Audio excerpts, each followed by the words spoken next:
Sir, आज सदन में करुणा मूलक को लेकर जो है सवाल लगा था, आपने भी बातें रखी है। क्या लगता है सर, सरकार कुछ बातें छुपा रही है? सबसे बड़ी बात तो मैं देख रहा हूं कि सदन के अंदर जो भी प्रश्न हम पूछ रहे हैं उसका सही उत्तर नहीं मिल पा रहा है। मैं इस बात को लेकर के आज ये आरोप लगा रहा हूं, नेताओं की आदत झूठ बोलने की तो सत्ता पक्ष के है ही, चाहे वो मुख्यमंत्री जी हैं चाहे कोई और नेता हैं। लेकिन मैं हैरान इस बात को लेकर के हूं कि जवाब सदन के अंदर दिया जा रहा है और उस जवाब को बनाने वाले अधिकारी होते हैं। अधिकारियों को तो कम से कम जो वस्तु स्थिति है, जो फैक्ट्स हैं, उन पर ही अपनी बात कहनी चाहिए, क्योंकि प्रश्न का उत्तर अगर बनता है या किसी डिस्कशन का उत्तर अगर दिया जाता है तो वो अधिकारियों के माध्यम से बनाया जाता है। तो मैं समझता हूं ये बहुत दुर्भाग्यपूर्ण एक स्थिति है हिमाचल प्रदेश में जो वर्तमान में मैं देख रहा हूं। अधिकारी भी नेताओं की तरह ही उन नेताओं, सत्ता पक्ष के नेताओं के इशारे पर जो है वो चल करके जैसा बोलते हैं वैसा करते हैं। यानी कि इसमें में काफी नौकरियां दी गई और आंदोलन भी काफी लंबे, 80 नौकरियों का ही आबाद हुई है। तो क्या लग रहा है, उनके साथ भी धोखा हुआ है?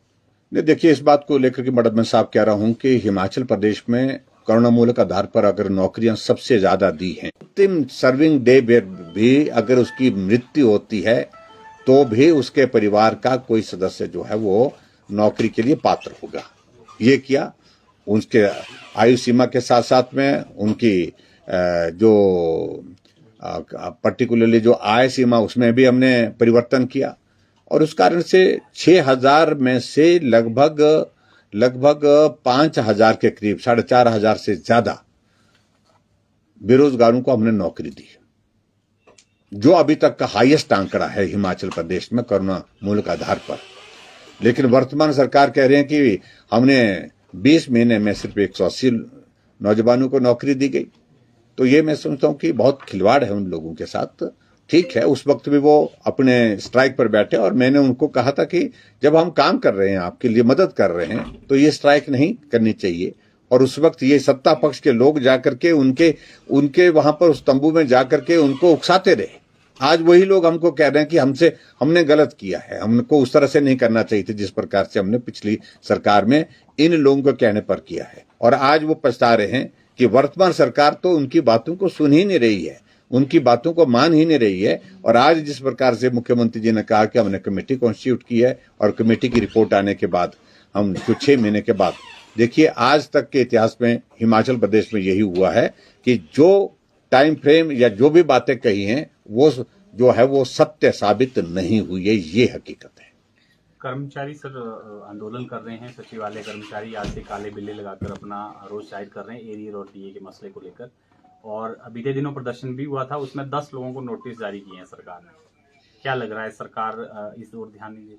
देखिए, कर्मचारी अपने लोकतांत्रिक अधिकार के अनुरूप मांग कर रहे हैं। मैं समझता हूं कि उसको दबाने की आवश्यकता नहीं है। और जो मुख्यमंत्री जी तो बार बार इस बात को कहते हैं कि हम कर्मचारी हितैषी हैं, और अभी 20 महीने का छोटा सा कार्यकाल इनका पूरा हुआ और 20 महीने के अंदर ही कर्मचारी जो है वो काले बिल्ले लगा करके जो है वो अपना रोष प्रकट कर रहे हैं।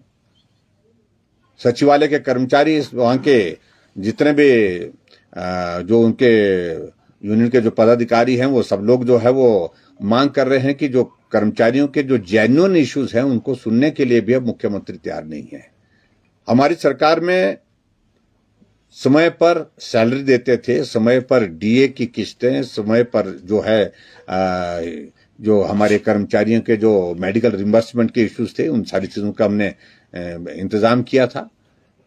लेकिन आज हिमाचल प्रदेश में कांग्रेस की सरकार के 20 महीने का कार्यकाल पूरा हो गया, लेकिन कर्मचारियों को कुछ भी नहीं मिला। इसलिए वो सदन के चलते हुए, सेशन के चलते हुए अपना विरोध जाहिर कर रहे हैं, काले बिल्ले लगा करके, गेट मीटिंग्स करके। और सरकार को इस बात को समझना चाहिए कि अब सब ठीक नहीं है उनके लिए। मैं यही कहूंगा, कर्मचारी हितैषी सरकार अपने आप को कहलाने वाली 20 महीने के छोटे से कार्यकाल में अपने आप को जो है वो चारों तरफ से घिरा हुआ महसूस कर रही है। सर, आपदा को लेकर भी चर्चा चल रही है और सरकार लगातार आरोप लगा रही है केंद्र से कोई मदद नहीं मिली है, क्या कहेंगे? मैं समझता हूं कि ये बात अब उचित नहीं है। कल भी मैं इस बात को लेकर के बड़ा हैरान था कि जब मुख्यमंत्री जवाब देने के लिए वहां पर खड़े हुए, आपदा के मामले को लेकर के पिछले कल मैंने कुछ फैक्ट्स रखे हैं, मैंने सारी चीजों का जिक्र किया है। केंद्र ने जो मदद की है लगभग 18,000 करोड़ रुपए की मदद, 1800 करोड़ रुपए की मदद केंद्र से हुई है। और इसके अलावा हिमाचल प्रदेश के लिए 18,000 के लगभग जो मकान मिले हैं। और इसके अलावा हिमाचल प्रदेश के लिए विभिन्न योजनाओं के माध्यम से विकास के लिए कोई कमी, चाहे PMGSY की थर्ड फेज की जो शुरुआत के लिए पैसा दिया 2700 करोड़ रुपए, अलग अलग तरीके से मदद करने के लिए केंद्र सरकार ने रास्ते निकाले और मदद की है। लेकिन हिमाचल प्रदेश में आज अगर हम सरकार को पीछे पूछें तो जवाब इनके पास नहीं बनता फिर है। हजारों लोग जिनका घर चले गए लेकिन उनको एक पैसा नहीं मिला। हजारों लोग जिनको आपने कुछ पैसा दे करके उनको शांत करने की कोशिश की, कहने के लिए कहा आपने 7 लाख रुपए देंगे, 1 लाख रुपए दे करके उनको छोड़ दिया गया। 1 साल बीत गया और कहा कि प्लिंथ जब होगी उसके बाद दूसरी किस्त देंगे। अरे प्लिंथ नहीं, उन्होंने घर बना करके उसमें रहना भी शुरू कर दिया। आदमी बेघर हुआ है, उसकी मजबूरी है, व्यवस्था है, वो कब तक तंबू में रहेगा।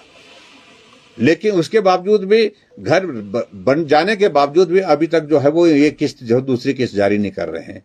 और अभी हाल ही में जो नुकसान हुआ है हिमाचल प्रदेश में, जिसमें 70 से ज्यादा लोगों की दुखद मृत्यु हुई है, बहुत जगह गांव बह करके चले गए हैं, वहां के बारे में सरकार अभी तक शांत है, अभी तक बोल नहीं रही है। कल कह रहे हैं कि अभी तो बरसात चली हुई है, अभी तक हम बरसात का इंतजार करेंगे, मतलब और घरों के बहने का इंतजार करेंगे, उसके बाद अनाउंस करेंगे। हमने कहा कि 7 लाख रुपए पिछली बार आपने एक घर के लिए देने की बात कही, तो अब की बार भी आपको 7 लाख रुपए देने चाहिए, क्योंकि मुख्यमंत्री समझ गए और वहां के आगे 1.5 लाख रुपए देंगे। ये मुख्यमंत्री जी अपने स्टेटमेंट है। तो आप कितनी बार झूठ बोलेंगे, कितना झूठ बोलेंगे? और खासतौर से ऐसे लोगों के लिए जो आपदा में बहुत बुरी तरह से पीड़ित हैं, बहुत परेशानी के दौर में से गुजर रहे हैं, उनको भी झूठ बोल रहे हैं। और